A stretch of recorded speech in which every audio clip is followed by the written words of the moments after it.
San Francisco has a crime problem. Definitely has a crime problem, but it's greatly amplified by conservatives. Every big city has a crime problem. And with no solutions, because the solution to crime is not more police enforcement. It's literally financial, okay? There's no way to fix crime other than by turning around and solving the underlying reasons why crime happens, okay? Crime, or the overwhelming majority of crime, rather, is due to socioeconomic conditions. That's it. If you want to actually eliminate crime, then you have to eliminate poverty. Why don't poor southern states have higher crime if it's heavily socioeconomic factor related, just population density versus cities? Where, first of all, poor southern states do have higher crime. What? What the fuck? Hello? They do, actually, as a matter of fact. So, yeah. I don't know what you're saying. Per capita, of course. Yeah, of course per capita. No one would look at totality. What the fuck? Oh, man. I can't believe Wyoming doesn't have the same total number of violent crime incidents as California. You know what I mean? Yeah, no shit. You have to look at per capita. And they do, for the record. I'm not making fun of you. Maybe you didn't know that, but they do. They do have higher rates of crime per capita. What about New York? What about New York? That's a great question. What about New York? I said it earlier in the chat, but if you look at television, if you look at local TV, you think New York crime is out of control. Except New York State has a lower rate of violent crimes per capita than South Carolina does. California's rate of gun violence is lower than the fucking national average. And I think New York too. But again, it's because the media is constantly fucking lying to you, so you don't even recognize that reality. It blew my mind when there was an Oklahoma, was it the gubernatorial race or whatever? I think it was, right? There was an Oklahoma gubernatorial race. And the two people going against one another were debating on local news. Okay? They were debating to become the next governor of Oklahoma. And the Republican was debating against the Democrat, and the Republican literally said, seriously and openly, that New York has a crime problem. Oklahoma doesn't have a crime problem. And then the Democrat turned around and said, actually, Oklahoma has a higher rate of gun violence and violent crimes than New York. And everyone laughed at her. The entire room laughed in her face. And it blew my fucking mind. She was right. The Democrat was literally right. It's just basic math, okay?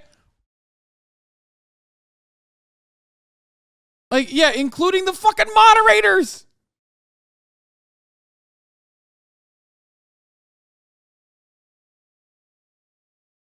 Human Development Index? No, I'm not talking about that one.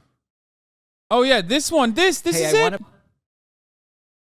Violent blue cities and just give me the video, man. I hate it when I have to listen to commentary through it. Oh, here. Fact check.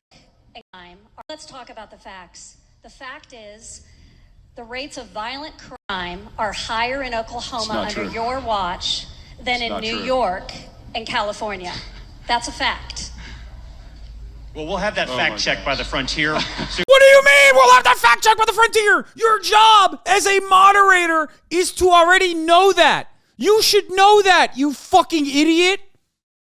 What do you mean? She is so correct. She's 100% of the correct. 100% on the side of truth in this one. I don't give a fuck about Democrats in general, but she's objectively correct. And the room laughed at her. And the fucking local news, the local media broadcaster said, we'll have that fact check. What the fuck? What the fuck? The per capita crime rate in Oklahoma, I think, is double, almost. The moderator was like, yeah, sure, okay, lady. Yeah, literally.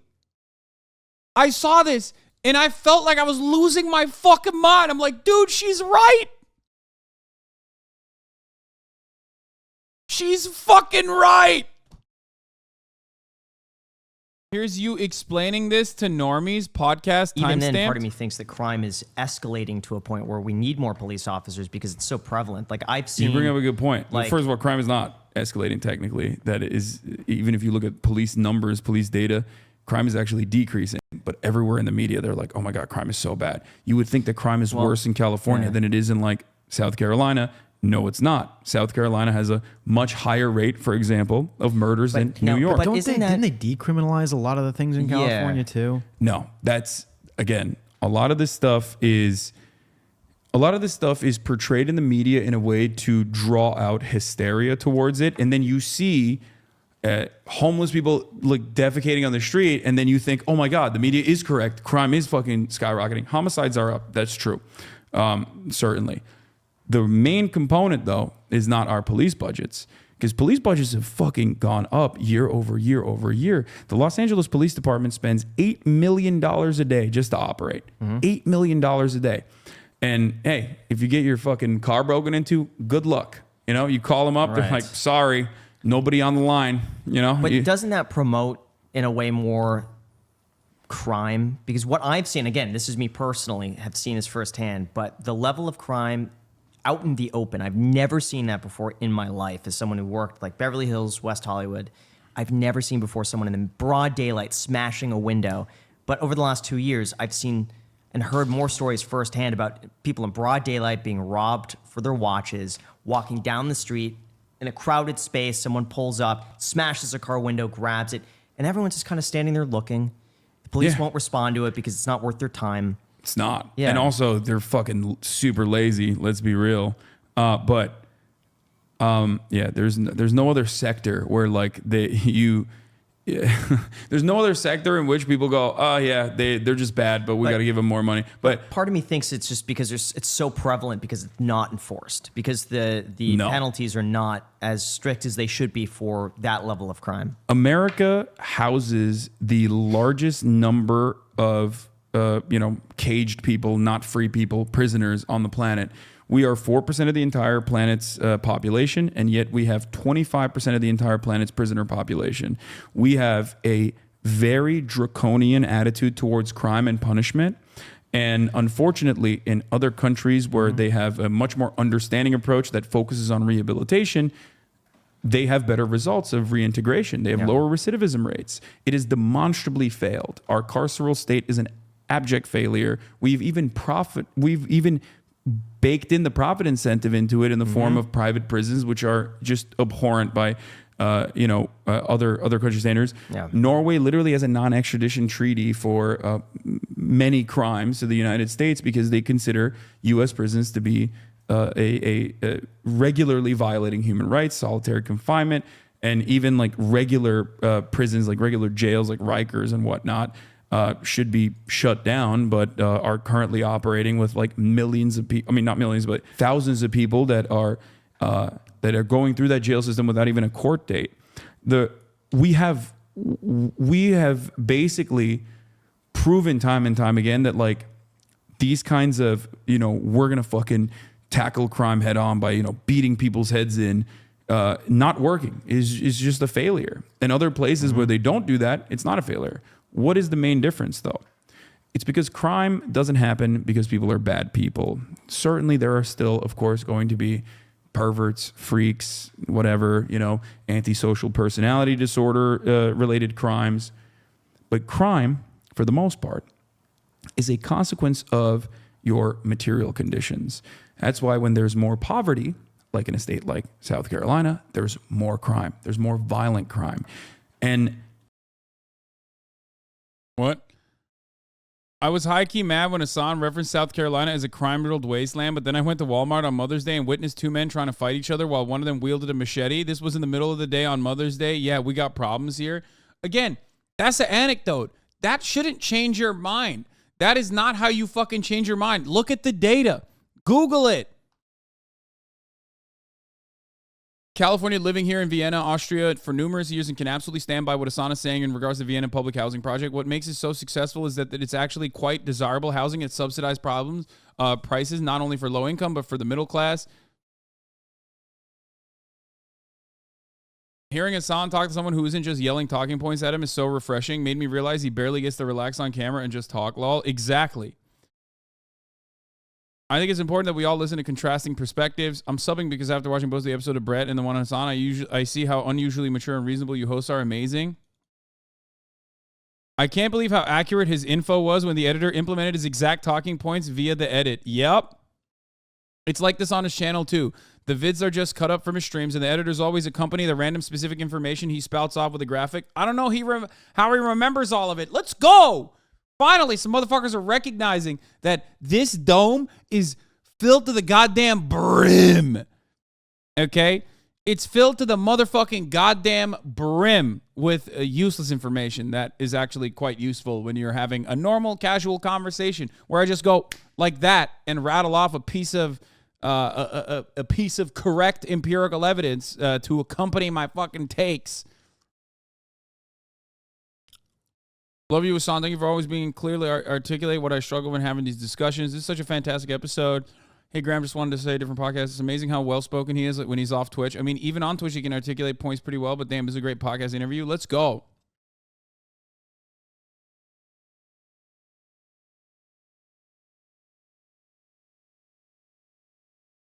Anyway, have you ever thought about going back to school for grad school? No, fuck no. I don't have time for that.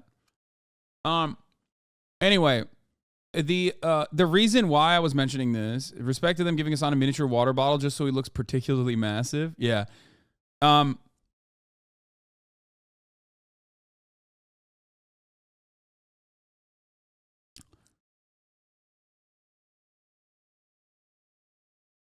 Another PR year W. Yeah, I'm glad I did this. I was apprehensive at first in doing it. Confronting the female Ben Shapiro, Brett Cooper.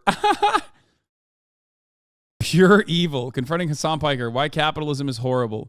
That's a bait title too. The Dark Truth. I love that.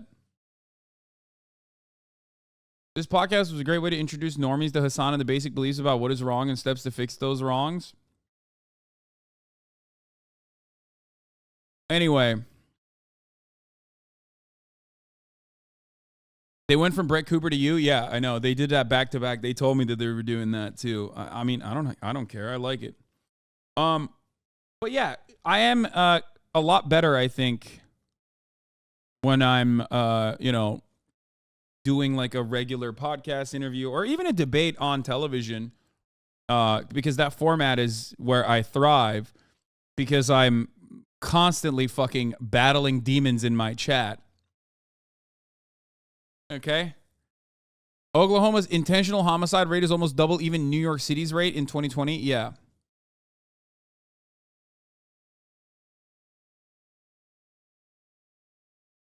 You literally only create content, stream, and read, watch shit people who think you would be uninformed are just projecting.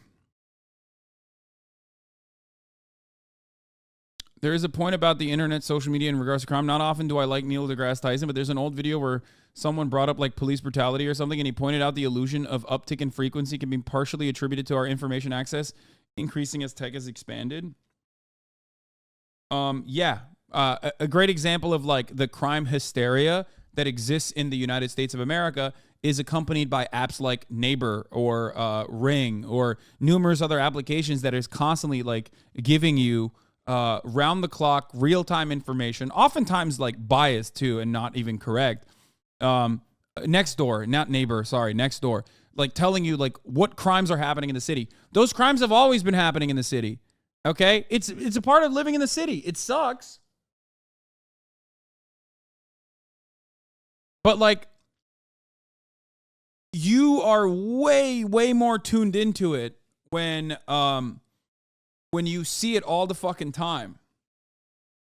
Now, of course, we should seek to solve these crimes. I'm not saying like, oh, well, that's life in the big city, sucks to suck. I'm not saying that at all. Right? But understand that like these applications have a very direct purpose of like scaring the shit out of you so you buy their services for protection. You know what I mean?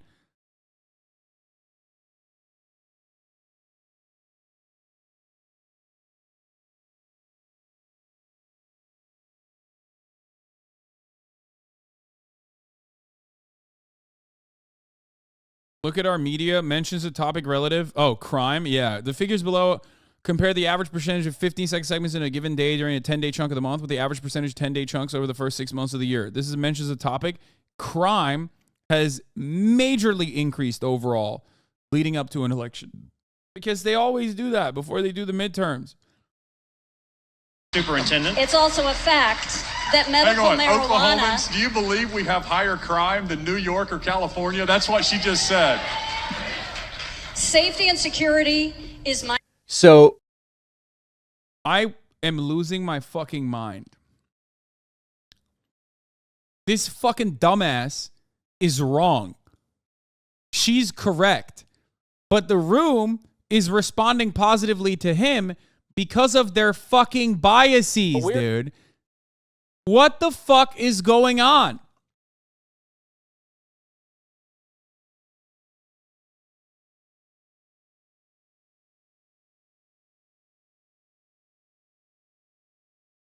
Right-wing brigaders in the SF subreddit are coping with the crime. The crime stats are declining. First of all, I don't care about fucking Reddit, okay? Please don't send me shit on Reddit. Like, I already get mad enough at things I see on Twitter, okay? And I think that is, like, objectively more normie as far as a platform goes than Reddit. Reddit is, like, where freakazoids go, okay? I don't give a shit that, like, a specific subreddit is, like, going crazy over crime in San Francisco.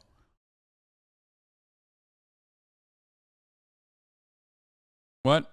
I don't want to type what I said again. What? Just moved from San Francisco to LA a few months ago. San Francisco has one of the highest brazen theft rates, not violent crime. It only started to feel unsafe when the mental health drug use really started to affect people after the tenderloin started overflowing.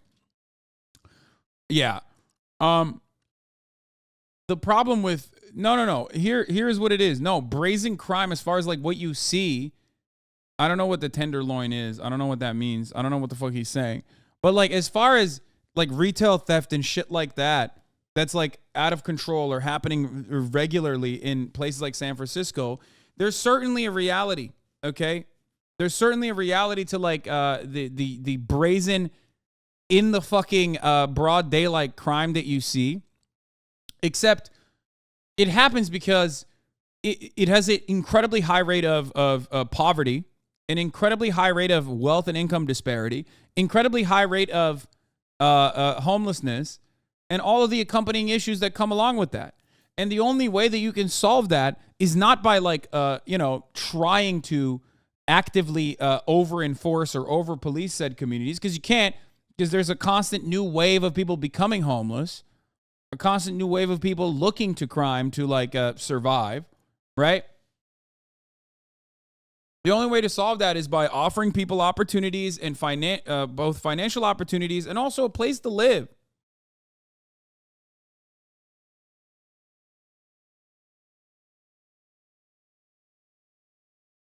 Tenderloin is like Skid Row. It's pretty bad there.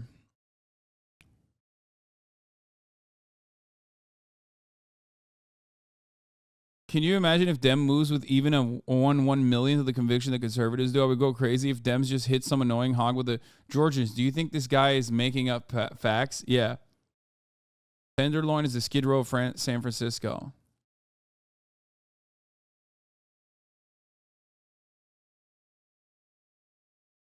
I looked it up. Violent crime is 2.3 times higher in Oklahoma than New York City. Yeah.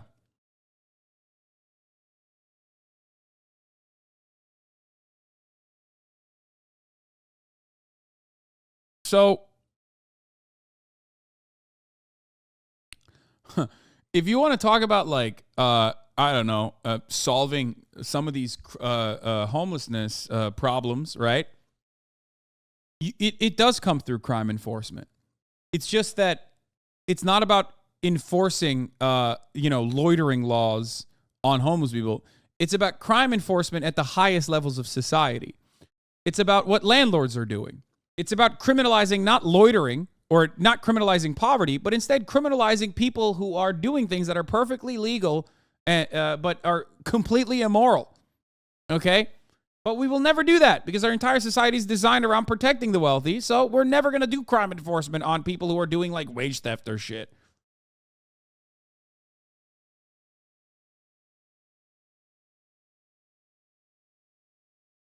No, 100%. All pricing out people. The difference is pretty crazy. It was never as bad as the media said, though. And my friends that would visit me were shocked that the city wasn't burning down. Yeah, I know. People that don't live in fucking big cities. It's always funny when motherfuckers are talking about literally my backyard in Los Angeles, like these crazy crimes happening. And they're like, dude, don't you feel safe? Like, don't you feel safe? It's like, bro, that's my backyard you're talking about. You know what I mean? Like, what the fuck do you mean? No, of course I feel safe, idiot. Like, what are you talking about? Like, it's not like fucking, it's not like the city's on fire all the time. I would feel more safe if there was less poverty, if we eradicated poverty. Okay, you're also a giant dude. No, that doesn't matter. It's still, yeah, I'm a giant dude. You know what also would kill me, though? A gun. What do you mean? So, like what? If someone were to like follow me home and try to rob me with a gun, what am I supposed to do? I'm not immune to fucking bullets.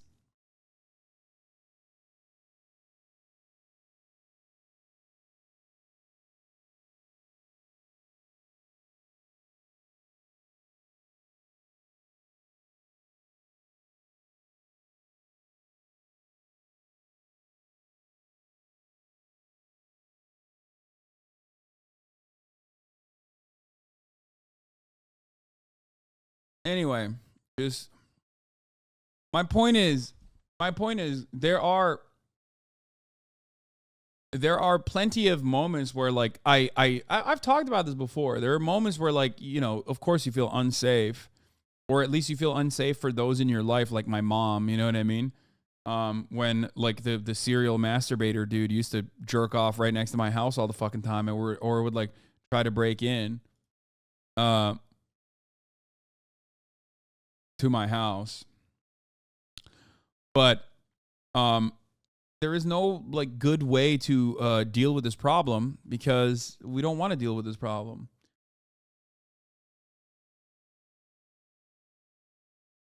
So what now? How is it that like every time I talk about this story, there's like at least 1,000 people that have never heard it? Give him a room to masturbate in, dude. Yeah, no, totally. Yeah, being a progressive or a leftist means like you have to let the dude nut on you. Actually, that's what that means. Yeah, dude. What the fuck?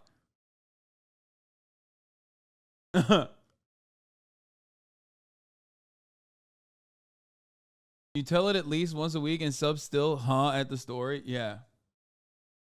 You only know that he was jerking off in front of your house, not to try to break in. Yeah, bro, he was mentally ill. I talked about how he's like tried to break in as well.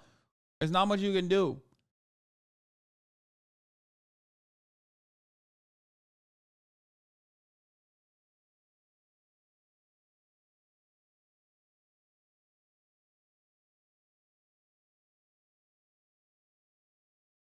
Anyway. But yeah, here's the murder per capita rate. Louisiana, Missouri, Arkansas, Mississippi, South Carolina, Alabama, Tennessee, Illinois, Maryland, Georgia, North Carolina, Pennsylvania, New Mexico, Michigan, Indiana, Delaware, Oklahoma, Kentucky, Ohio, Arizona, Alaska, Texas, West Virginia, Virginia, Florida, Nevada, California at number 27, dude. New York at number 32. Look at that.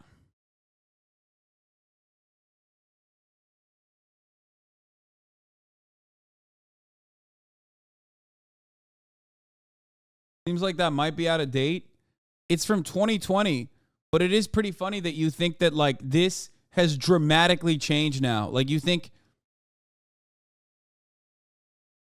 like this has been the same.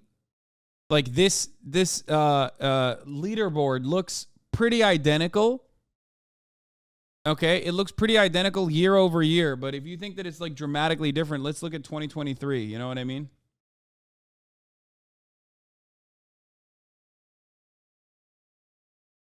Oh, by the way, here are the safest cities, or not safest states with the lowest violent crime rates: Maine, New Hampshire, Vermont, Connecticut, New Jersey. States with the highest violent crime rates are D.C., Alaska, New Mexico, Tennessee, Arkansas. Top 10, baby. District of Columbia, New Mexico, Louisiana, Colorado, South Carolina, Arkansas, Oklahoma, Washington, Tennessee, and Oregon.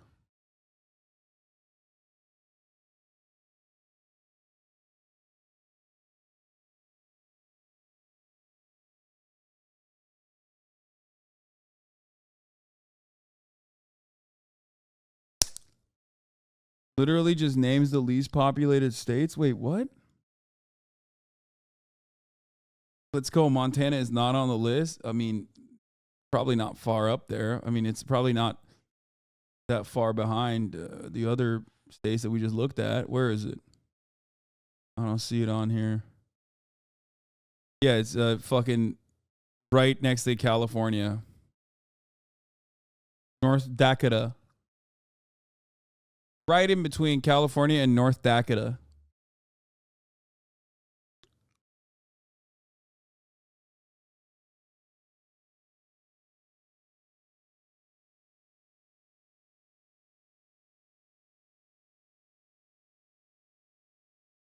Just crimes, not violent crimes. Oh, here. Violent crime rate. Aw, damn. Womp womp. Montana with a violent crime rate immediately fucking popping off, dude. Oops. DC, Alaska, New Mexico, Tennessee, Arkansas, Louisiana, Missouri, South Carolina, South Dakota, Arizona, Michigan, Montana, Nevada, Oklahoma, Alabama, Texas, California.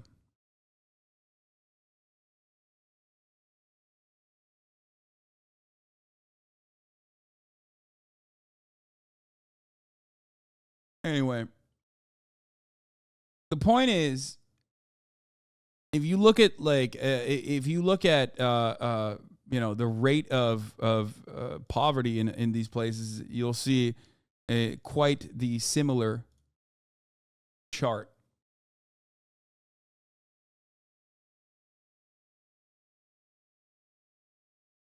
Why are you saying Dakota like Dakota? Because that's how you're supposed to say it. Anyway, my point is, this conversation is really fucking stupid, and people literally go along with their fifis rather than like the objective reality and the truth of the matter. Crime happens due to poverty. Crime happens due to a lack of social safety nets. Okay? That's it.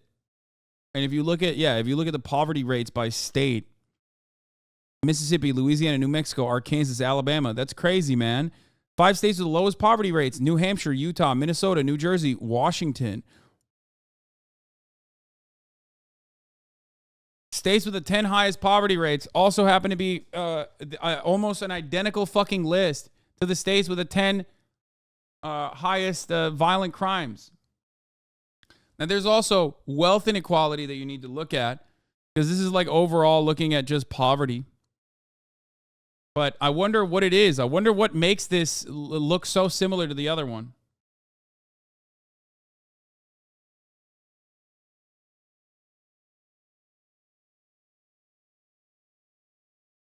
Anyway, people believe what you tell them when you tell them things that align with what they want to be true. That's why pandering is so effective. I know.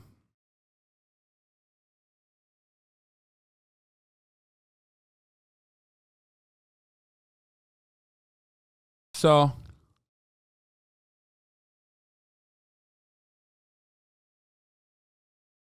wealth inequality is why DC is number one, no doubt. Yeah, DC is incredibly fucking poor outside of, you know, the richest parts. There is an insane amount of wealth inequality in DC. Anyway.